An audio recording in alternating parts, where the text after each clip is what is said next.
My name's Frankie McCarthy. I grew up here in Swarthmore, Pennsylvania. Went to Ridley High School and then Mount St. Mary's University, where I played Division I lacrosse. I played goalie, and I was a part of the HEADstrong Foundation for 4 years in high school. In early December, I started getting migraines out of nowhere, and this was not a previous issue that I've ever experienced before. I was experiencing a lot of nauseousness and fatigue and a lot of me feeling lethargic. And then on December 28th, I went and got an MRI scan done of my brain, which 2 days later came back as I had a frontal lobe tumor called glioma. They told me that I would have to probably most likely travel up to Manhattan to get the surgery done. That surgery was performed on me on January 13th. He performed a left craniotomy, and now I'm proceeding to follow up with that with 6 cycles of radiation, followed by 6 cycles of PCV chemotherapy treatment. So I knew Nick, I knew Mike, and I knew Pat. Growing up, when I went to grade school at Notre Dame de Lourdes in Swarthmore, and I knew that I was going to come here to Ridley High School to play lacrosse, and at the time they had a very good team. I remember walking home from school every day, coming here to watch them practice. And actually Mike was my HEADstrong coach in high school, but before that we developed a relationship through the little summer camps that they would run here for the youth, and me and all my friends, began to know the family a little bit more.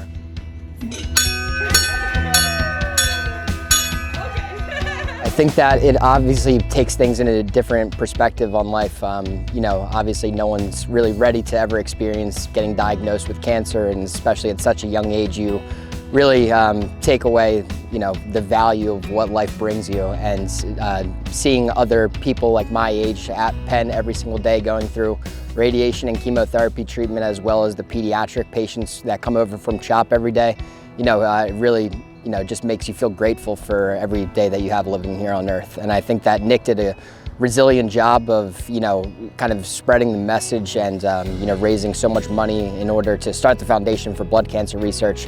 And I think that that's something that I really want to get into moving forward in my future career. Giving back in some way, shape, or form, whether, medical devices or, being a pharmaceutical drug rep for an oncology is really, something that I'm looking forward to do.